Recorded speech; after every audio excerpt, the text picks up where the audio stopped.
Hi there, you bald ape. You are sitting in a dark room watching a fictional dog die on a screen. Nobody died. Nobody is hurt. A completely made-up animal ceased to exist inside a rectangle of light. And you are weeping. Go to the nearest zoo, find the chimpanzee enclosure, watch them for an hour. Not one tear. Not for grief, not for frustration, not for anything.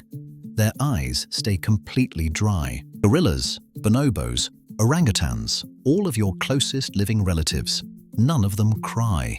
Emotional tears, the kind that come with feeling, appear to be ours alone. That fact alone should stop you cold. Because evolution does not keep things that cost nothing and do nothing. Tears cost something. So what are they doing? That is the question this file is open on. First, let's get the anatomy right, because tears is actually 3 different things, and most people have only heard of one. Your eyes produce basal tears continuously, every second of every day. These are maintenance tears, lubrication, oxygen delivery, waste removal, housekeeping fluid for your cornea. Every mammal on Earth does this. It is not interesting. It is plumbing. Then there are reflex tears. A piece of dust hits your eye, onion vapor, smoke, your lacrimal gland fires. Again, basically every mammal does this. It is a flushing mechanism. The eye protects itself. Boring. And then there is the third type. Psychic tears. Emotional tears. The ones that come when nothing is physically wrong with your eye at all. These are chemically different from the other 2 types. Emotional tears contain stress hormones, prolactin, ACTH, leucine-enkephalin. They carry the body's own stress chemistry to the outside world. That's strange. That's worth a question. So the question is not just why do we cry? It is, why do we cry stress hormones out of our faces? Researchers have been arguing about this for a very long time. Let's go through the theories that don't hold up first. Theory 1. Tears are a waste disposal system. You're dumping cortisol and other stress chemicals out of the body when you cry. This is the folk explanation. Crying it out. Getting it out of your system. The problem, the quantities are far too small. The amount of cortisol excreted via tears is negligible. It is not a detox mechanism. Theory 2. Crying is a respiratory byproduct. You hyperventilate during distress. You produce more fluid secretions. Tears follow. Also, doesn't work. Plenty of intense distress involves no crying at all, and emotional tears can appear without any breathing change whatsoever. Theory 3, and this one has been around since Darwin, is that crying is simply a vestigial remnant of infant distress calls. Darwin thought the muscles around the eye contracted during crying because infants cry loudly, and the muscle tension protects blood vessels from pressure. The muscle contraction part? Probably right, but that explains the face, not the tears. The liquid is still unexplained. And none of these theories answer the deepest question. Why did this become uniquely human? That uniqueness is the clue. When only one species in a clade does something, evolution did something deliberate there. Which brings us to the theory with the most explanatory power right now, the honest signal hypothesis. This comes primarily from the work of evolutionary biologist Oren Hassan, published in 2009. The core idea is simple. A tear on someone's face is very hard to fake convincingly. It requires genuine lacrimal activation. You cannot will a tear. Unlike a facial expression, which you can manufacture, the tear itself is a leak. It is the body doing something the conscious mind cannot reliably suppress or produce on demand. That makes it what biologists call an honest signal, a signal whose cost or mechanism makes it very difficult to fake. Think about what an honest signal does in a social species. It tells other members of the group something real about your internal state, without language, without performance. It says, I am genuinely in distress, and, critically, it blurs your vision. Hassan's argument, blurred vision is a deliberate submissive signal. It visibly reduces your ability to fight or flee. You are advertising your vulnerability to the group, and the group, reading that signal, responds with care rather than competition. This is why it is adaptive. Not catharsis, not waste disposal, social glue. Now, why only humans? What changed in our lineage that made this signal worth developing? One answer, the naked face. Your face is the most exposed mammalian face on the planet. No fur, a smooth, expressive surface that broadcasts every signal clearly. tear on a chimp's face would be hidden in dense facial hair. You'd never see it from a social distance. On your face, bare, pale, tracking a shining wet trail down a smooth cheek, it is visible from 3 meters away. The naked face made the signal legible, and once it was legible, selection pressure could work on it. But there's another piece. We are an intensely cooperative species in a way other apes simply are not. Chimps cooperate, but mostly with close kin, and they defect fast. The coalition is fragile. Humans cooperate with strangers, with people we have never met and may never meet again.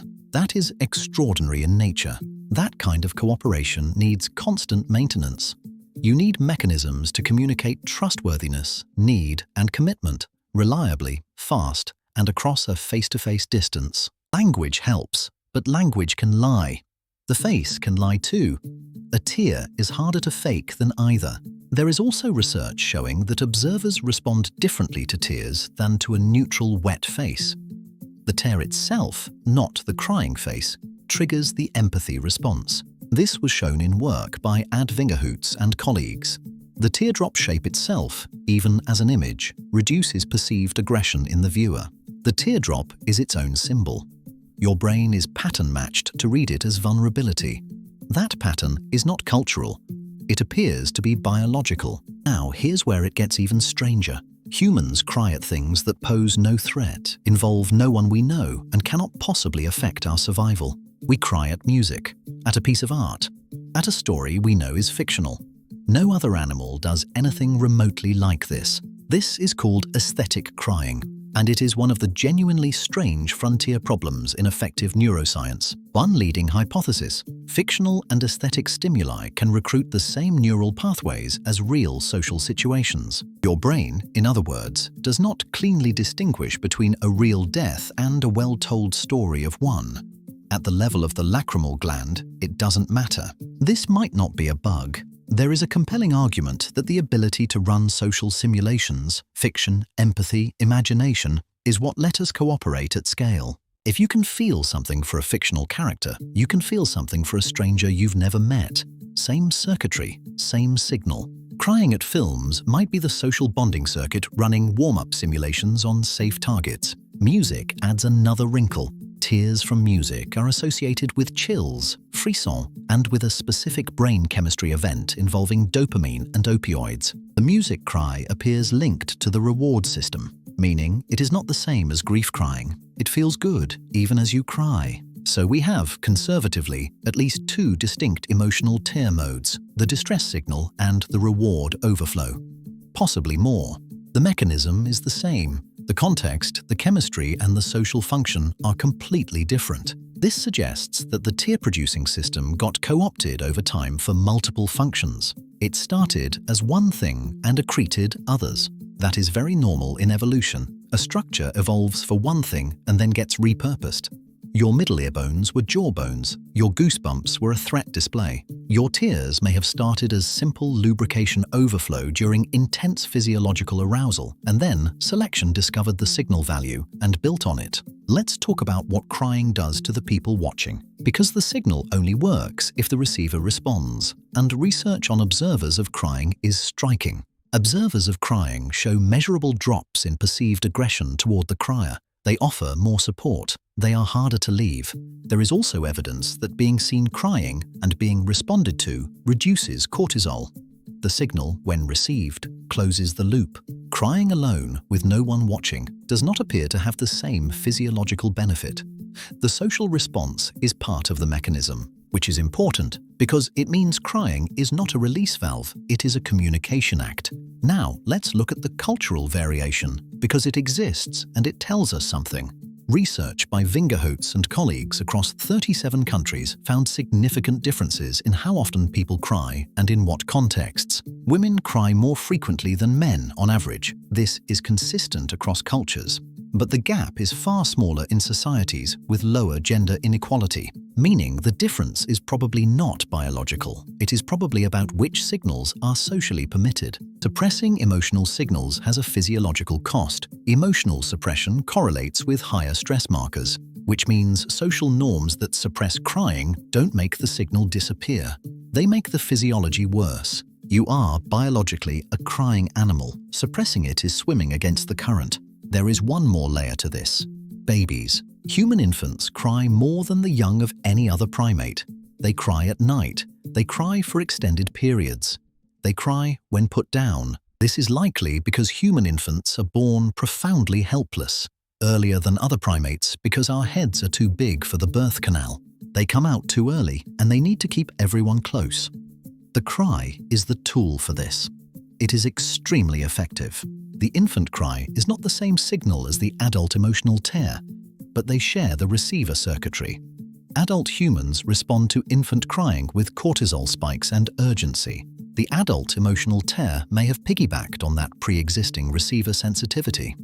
The lacrimal signal found an already primed audience. This is speculative. Most of this is still speculative. Crying is hard to study because you can't induce real emotional tears reliably in a lab. Researchers use film clips to try to trigger tears, but not everyone cries to film clips. The response is highly individual. There are people who cry easily at almost everything.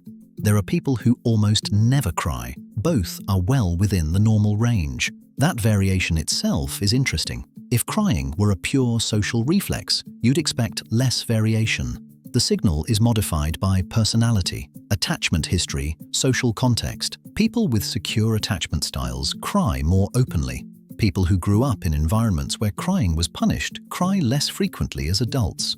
The signal gets suppressed at the developmental level, and then there is the social context effect. People are far more likely to cry in the presence of people they trust than among strangers or adversaries, which makes perfect sense if tears are a social signal. You broadcast vulnerability where you expect care. You hide it where you expect exploitation. Even without knowing any of this, your nervous system is computing it in real time. So, let's close the file. You cry because you are a deeply social animal with a naked face, living in groups far larger than your biology was originally built for, who needed a signal that language couldn't fake and fur couldn't hide.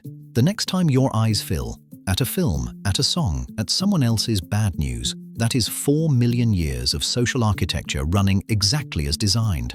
File closed. If that landed, subscribe. Every video on this channel is about you, why you are built the way you are, and what it took to get here.